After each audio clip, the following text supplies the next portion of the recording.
Lying down was out of the question, and we were only able to sit by deciding to take turns. There was very little air. The lucky ones who happened to be near a window could see the blossoming countryside roll by. After 2 days of traveling, we began to be tortured by thirst. Then the heat became unbearable. Free from social constraint, young people gave way openly to instinct, taking advantage of the darkness to flirt in our midst, without caring about anyone else, as though they were alone in the world. The rest pretended not to notice anything.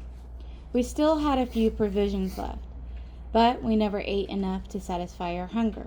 To save was our rule, to save up for tomorrow. Tomorrow might be worse. The train stopped at Kashua, a little town on the Czechoslovak frontier. We realized then that we were not going to stay in Hungary. Our eyes were open, but too late. The door of the car slid open. A German officer, accompanied by a Hungarian lieutenant interpreter, came up and introduced himself. From this moment, you come under the authority of the German army. Those of you who still have gold, silver, or watches in your possession must give them up now. Anyone who is later found to have kept anything will be shot on the spot. Secondly, anyone who feels ill may go to the hospital car. That's all. The Hungarian lieutenant went among us with a basket and collected the last possessions from those who no longer wished to taste the bitterness of terror. There are 80 of you in this wagon, added the German officer. If anyone is missing, you'll be shot like dogs. They disappeared. The doors were closed. We were caught in a trap, right up to our necks. The doors were nailed up. The way back was finally cut off. The world was a cattle wagon, hermetically sealed. We had a woman with us named Madame Schotter. She was about 50. Her 10-year-old son was with her. Crouched in the corner, her husband and 2 eldest sons had been deported with the first transport by mistake. The separation had completely broken her. I know her well, a quiet woman with tense, burning eyes. She had often been to our house. Her husband, who was a pious man, spent his days and nights in study, and it was she who worked to support the family. Madame Schotter had gone out of her mind. On the first day of the journey, she had already begun to moan and to keep asking why she had been separated from her family. As time went on, her cries grew hysterical.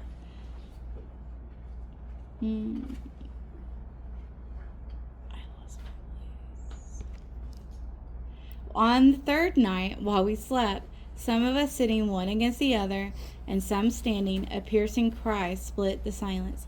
Fire! I can see fire! I can see fire! Then there was a moment's panic. Who was it? Who cried out? It was Madame Schotter, standing in the middle of the wagon in the pale light from the windows. She looked like a withered tree in a cornfield. She pointed her arm toward the window, screaming, Look! Look at it! Fire! A terrible fire! Mercy! Oh, that fire! Some of the men pressed up against the bars. There was nothing there, only the darkness. The shock of this terrible awakening stayed with us for a long time. We still trembled from it.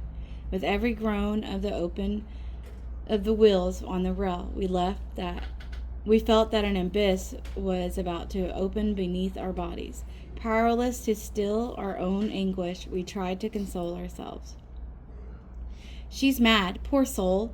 Someone had put a damp cloth on her brow to calm her, but still her screams went on. Fire! Fire! Her little boy was crying, hanging onto her skirt, trying to take hold of her hands. It's all right, Mummy. There's nothing there. Sit down. This shook me even more than his mother's screams had done. Some women tried to calm her.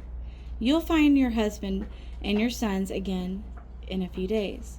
She continued to scream, breathless, her voice broken by sobs. Jews, listen to me. I can see a fire. There's our huge flames. It is a furnace. It was as though she was possessed by an evil spirit which spoke from the depths of her being. We tried to explain it away, more to calm ourselves and to recover our own breath than to comfort her. She must be very thirsty. Poor thing. That's why she keeps talking about a fire devouring her. But it was in vain. Oh, our terror was about to burst the sides of the train. Our nerves were at a breaking point. Our flesh was creeping. It was as though the madness were taking possession of us all. We could stand it no longer. Some of the young men forced her to sit down, tied her up, and put a gag in her mouth. Silence again. The little boy sat down by his mother, crying. I had begun to breathe normally again. We could hear the wheels churning out the momentous rhythm of a train traveling through the night. We could begin to doze, to rest, to dream. An hour or two went by like this. Then another scream took her breath away. The woman had broken loose from her bonds and was crying out more loudly than ever. Look at the fire! Flames! Flames! Everywhere!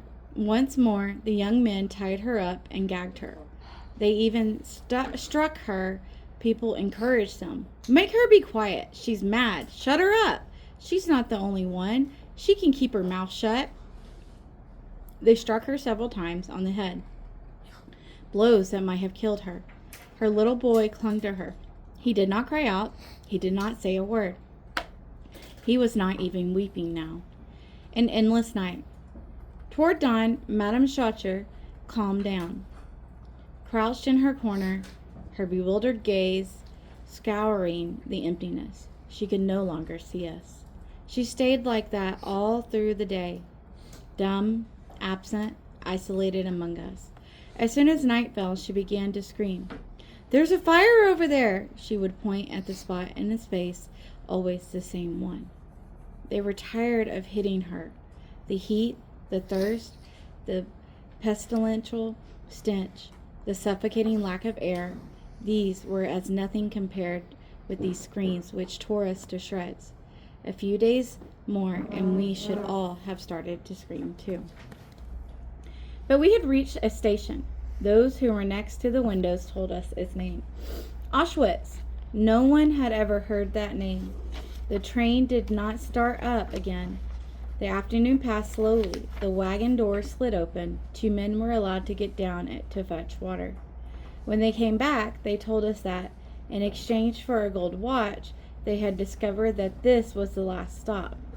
We would be getting out here. There was a labor camp. Conditions were good. Families would not be split up. Only the young people would go to work in the factories. The old men and individuals would be kept occupied in the fields. The barometer of confidence soared. Here was a sudden release from the terrors of the previous nights. We gave thanks to God. Madame Schatcher stayed in her corner, wilted, dumb, indifferent to the general confidence. Her little boy stroked her hand. As dusk fell, darkness gathered inside the wagon. We started to eat our last provisions.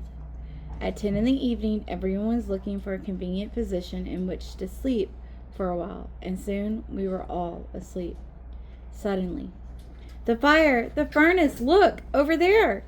Waking with a start, we rushed to the window. Yet again we had believed her, even if only for a moment. But there was nothing outside save the darkness of night. With shame in our souls, we went back to our places, gnawed by fear in spite of ourselves. As she continued to scream, they began to hit her again, and it was with the greatest difficulty that they silenced her. The man in charge of the wagon called a German officer who was walking about on the platform and asked him if Madame Schatcher could be taken to the hospital car. You must be patient, the German replied. She'll be taken there soon. Toward 11 o'clock, the train began to move. We pressed against the windows. The convoy was moving slowly. A quarter of an hour later, it slowed down again. Through the windows, we could see barbed wire. We realized that this must be the camp. We had forgotten the existence of Madame Schatcher. Suddenly, we heard the terrible screams. Next page. Jews, look! Look through the window. Flames, look! And as the train stopped, we saw this time that flames were gushing out of a tall chimney into the black sky.